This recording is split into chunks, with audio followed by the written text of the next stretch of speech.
بسم اللہ الرحمن الرحیم۔ السلام علیکم ورحمۃ اللہ وبرکاتہ۔ ام المومنین حضرت حفصہ رضی اللہ تعالیٰ عنہا کے والد گرامی حضرت عمر فاروق چھٹے سال نبوت میں نور اسلام سے بہرہ ہوئے اور اسی دوران ان کے تمام اہل خانہ بھی اسی دولت سے سرفراز ہوئے۔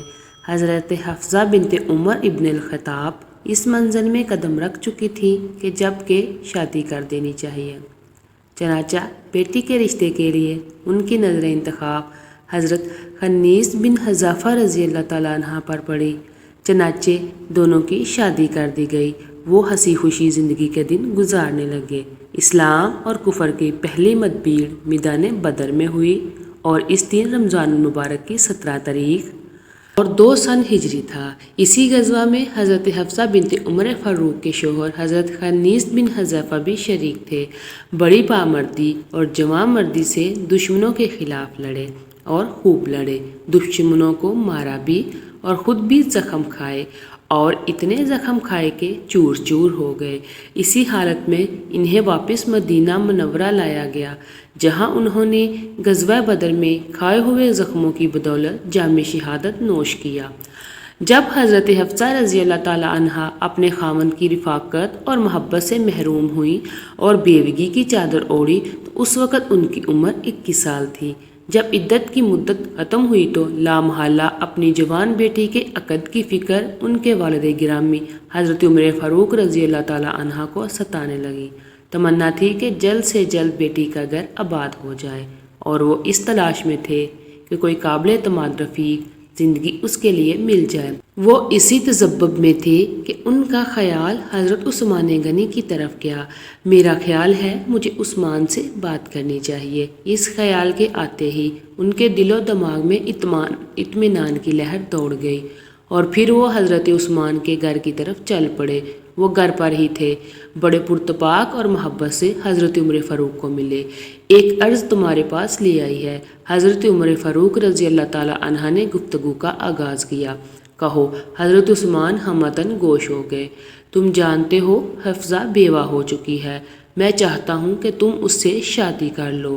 مجھے چند دن دو، سوچ کر جواب دوں گا۔ حضرت عثمان رضی اللہ تعالیٰ عنہ نے جواب دیا۔ کچھ دنوں کے بعد حضرت عمر فاروق پھر حضرت عثمان غنی سے ملے۔ انہیں یقین تھا کہ عثمان مثبت جواب دیں گے۔ کیا سوچا ہے آپ نے حفصہ کے بارے میں؟ حضرت عمر فاروق رضی اللہ تعالیٰ عنہ نے پوچھا تو حضرت عثمان غنی رضی اللہ تعالیٰ کہنے لگے، فی الحال میرا نکاح کرنے کا کوئی ارادہ نہیں۔ یہ جواب حضرت عمر فاروق کی توقع کے خلاف تھا۔ پھر وہ حضرت ابوبکر صدیق رضی اللہ تعالیٰ عنہ کے گھر کی طرف چل پڑے۔ دونوں بڑے پیارے دوست تھے، اسی لیے محبت سے ملے۔ تھوڑی دیر حضور اکرم صلی اللہ علیہ وآلہ وسلم کے ذکر سے سکون حاصل کیا۔ حضرت ابوبکر صدیق رضی اللہ تعالیٰ عنہ نے کہا، عمر کسی کام سے آئے ہو کیا؟ ہاں، انہوں نے جواب دیا۔ کہو۔ حضرت ابوبکر صدیق رضی اللہ تعالیٰ عنہ نے اپنی پوری توجہ ان کی جانب مرکوز کر دی۔ آپ تو جانتے ہیں حفصہ بیوہ ہے۔ بالکل جانتا ہوں، تم اس کو اپنے حوالہ عقد میں لے لو، حضرت عمر فاروق نے کہا، اور غور سے حضرت ابوبکر صدیق رضی اللہ تعالیٰ عنہ کا چہرہ دیکھنے لگے اور کان ان کی آواز سننے کے منتظر تھے کہ وہ کیا جواب دیتے ہیں، مگر انہوں نے اس بات کا کوئی جواب نہ دیا اور اسی طرح خاموشی میں کچھ وقت گزر گیا اور پھر حضرت عمر فاروق اٹھے اور چلے گئے۔ انہیں اپنے دوست اور دینی بھائی حضرت ابوبکر کی خاموشی پر سخت تعجب تھا۔ وہ سوچ بھی نہیں سکتے تھے کہ وہ ایسا رویہ اختیار کریں گے۔ دماغ میں پھر سوچوں کا ہجوم ہونے لگا اور نظروں کے سامنے کئی چہرے گھومنے لگے۔ وہ سوچ رہے تھے، اب کون ہے جس سے حفصہ کی بات کروں؟ بیٹی کے مستقبل نے انہیں سوچوں کے گہرے پانیوں میں اتار رکھا تھا۔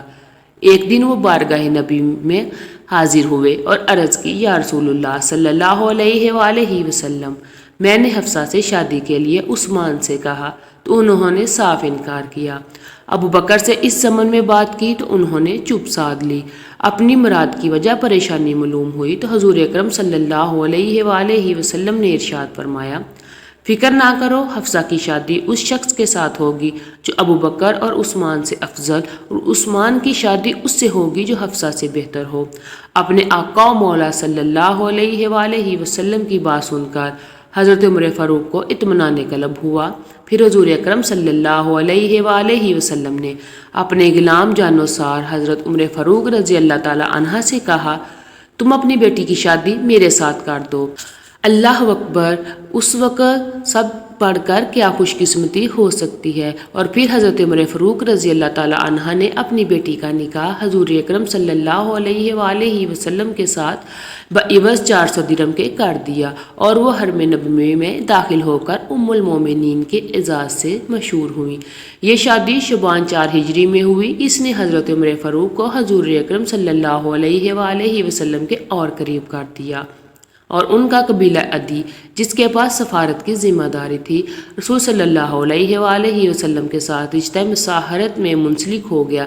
جب حضرت حفصہ حضور اکرم صلی اللہ علیہ وآلہ وسلم کی زوجیت سے سرفراز ہوئیں تو 2 ازواج مطہرات پہلے سے ہی موجود تھیں، ایک حضرت سودا بنت زمعہ رضی اللہ تعالی عنہا اور دوسری حضرت عائشہ رضی اللہ تعالی عنہا۔ مسجد نبوی سے متصل ہی حضرت حارثہ بن نعمان کے مکان تھے۔ جب رسالت مآب کسی خاتون کو شرف زوجیت سے نوازتے تو وہ اپنا ایک مکان خالی کر دیتی۔ اس طرح انہوں نے یکے بعد دیگر تمام مکانات اپنے محبوب آقا صلی اللہ علیہ وآلہ وسلم کی نظر کر دیے تھے۔ ان میں 4 مکان تو کچی اینٹوں کے بنے تھے اور 5 مکان گارے اور کھجوروں کی شاخوں کے تھے۔ شادی کے بعد حضرت حفصہ رضی اللہ تعالی عنہ کو جس مکان میں رکھا گیا وہ مشرق کی جانب تھا۔ حضرات شیخین کے باہمی قریبی تعلقات کی وجہ سے ام المومنین حضرت عائشہ صدیقہ رضی اللہ تعالی عنہ کا اور حضرت حفصہ رضی اللہ تعالی عنہ کی آپس میں گہری دوستی تھی اور وہ ایک دوسرے کے بہت قریب تھی۔ ام المومنین حضرت حفصہ کی مزاج میں قدرے تیزی تھی، لہٰذا بعض اوقات گھریلو ماحول میں معمولی سی تلخی پیدا ہو جاتی، لیکن اس مبارک گھر میں جلدی صورتحال محبت و شفقت اور ملائمت و نرمی کی شرینی میں تبدیل ہو جاتی۔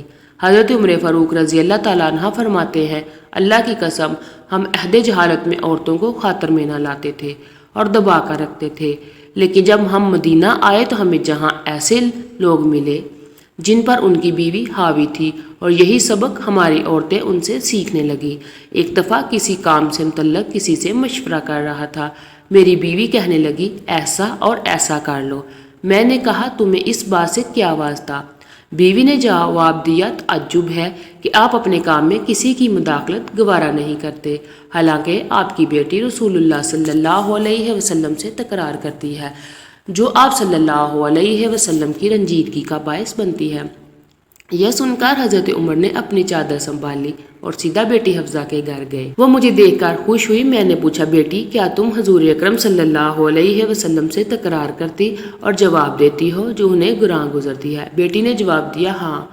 کیا تم اللہ اور اس کے رسول کے غضب سے نہیں ڈرتی ہو جو ایسا کرتی ہو؟ پھر میں نے اس سے کہا کہ اللہ کے رسول صلی اللہ علیہ وآلہ وسلم سے کبھی کوئی ایسی بات نہ کرنا جو ان کی طبیعت پر گراں گزرے، اور نہ ان سے کسی چیز کا مطالبہ کرنا، اور نہ ہی تم حضرت عائشہ رضی اللہ تعالیٰ عنہ کی ریس کرنا جو رسول اللہ کی محبت پر نازاں ہیں۔ حضرت عبداللہ بن عباس اور حضرت عمر روایت کرتے ہیں کہ رسول اللہ صلی اللہ علیہ وآلہ وسلم نے حضرت حفصہ کو طلاق دی اور پھر رجوع فرما لیا۔ حضرت انس بن مالک سے بھی روایت ہے کہ رسول اللہ نے جب حضرت حفصہ کو طلاق دی تو آپ صلی اللہ علیہ وآلہ وسلم کو رجوع کا حکم ہوا تو آپ نے رجوع فرمایا۔ کہ قیس بن زید سے روایت ہے کہ حضور صلی اللہ علیہ وآلہ وسلم نے ایک دفعہ حضرت حفصہ کو طلاق کا ارادہ کیا۔ اتفاق سے اس موقع پر حضرت حفصہ کے ماموں کا ان کے گھر آنا ہوا تو وہ بے اختیار رو پڑی اور کہنے لگی، خدا کی قسم یہ مت سمجھنا کہ کسی اکتاہٹ یا بیزاری کی وجہ سے حضرت نے مجھے طلاق دی ہے، جیسا کہ ارشاد ربانی ہے، یعنی اے نبی جب تم طلاق دو عورتوں کو تو ان کو طلاق دو ان کی عدت پر اور گنتے رہو۔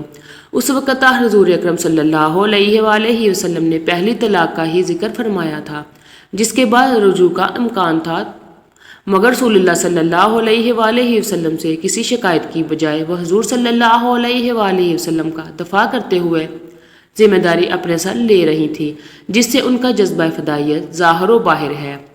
دری اسنا حضور اکرم صلی اللہ علیہ وآلہ وسلم گھر تشریف لائے تو حضرت حفصہ اپنی چادر سنبھالنے لگی۔ رسول اللہ صلی اللہ علیہ وآلہ وسلم نے فرمایا، اے حفصہ، جبرائیل علیہ السلام میرے پاس آئے اور مجھے کہا کہ حفصہ سے رجوع کر لیں، وہ روزے رکھنے والی اور بہت عبادت گزار ہے، اور یہ جنت میں بھی آپ کے ساتھ ہوں گی۔ بلا شبہ اللہ تعالیٰ کی طرف سے حضرت حفصہ کے حق میں یہ ایک عظیم الشان گواہی ہے جس سے آپ کے روحانی مقام کا بھی اندازہ ہوتا ہے۔ دوسری روایت میں ذکر ہے کہ حضرت حفصہ رضی اللہ تعالیٰ عنہ کی طلاق کی خبر جب حضرت عمر فاروق کو پہنچی تو انہوں نے سخت فکر مندی اور گھبراہٹ کے عالم میں اپنے سر میں خاک ڈال کر کہا، جب میری بیٹی رسول اللہ صلی اللہ علیہ وآلہ وسلم کے عقد میں نہیں رہی تو اللہ عمر کی کیا پرواہ کرے گا۔ حضرت عمر کا یہ رد عمل کمال عاجزی و انکساری کے ساتھ محبت رسول صلی اللہ علیہ وسلم کو بھی ظاہر کرتا ہے۔ الغرض حضرت عمر اپنی تمام تر جرأت اور حوصلہ مندی کے باوجود بہت فکر مند ہوئے کہ یہ رشتہ نہ رہا تو خدا معلوم کیا بنے گا۔ اللہ پاک نے ان کی التجا سنی، چنانچہ دوسری روایت کے مطابق حضرت صلی اللہ علیہ وآلہ وسلم نے اس موقع پر یہ بھی فرمایا کہ اللہ تعالیٰ نے مجھے حفصہ سے رجوع کا حکم دیا ہے، اور اس کا ایک سبب حضرت عمر پر اللہ کی رحمت اور شفقت کا اظہار بھی ہے۔ چنانچہ رسول اللہ صلی اللہ علیہ وسلم نے طلاق سے رجوع کر لیا۔ یہ واقعہ طلاق سے صحیح سطح کی کتب ابو داؤد، نسائی، ابن ماجہ اور دیگر کتب طبرانی اور ابن سعد وغیرہ میں مرکوز ہے، جو جائے اعتراض نہیں، کیونکہ عام حالات میں طلاق ناپسندگی کے باوجود اندل ضرورت یہ ایک جائز اور حلال امر ہے۔ خلاف تعلیم قرآن نہیں، بلکہ اخلاقی لحاظ سے بھی اس میں کوئی برائی نہیں، بلکہ تقوی کے لحاظ سے ایسی کارروائی پر اندل عقل اعتراض نہیں۔ عہد عثمانی میں جب اجمیوں کے کثیر تعداد داخلہ اسلام ہوئی تو قرآن حکیم کی کتابات، املا، تلفظ، تلاوت میں اختلاف کی صورتیں پیدا ہوئیں تو خلیفہ سوم حضرت عثمان غنی رضی اللہ تعالیٰ عنہ نے ام المومنین حضرت حفصہ بنت عمر کے پاس جو نسخہ قرآن تھا اس کی نقول کرا کر اپنی مہر کے ساتھ اپنی مملکت کے مختلف شہر میں بھجوا دی، تاکہ ہر جگہ ایک طرح کی کتابت و قرات ہو اور اختلاف کی کوئی گنجائش نہ رہے۔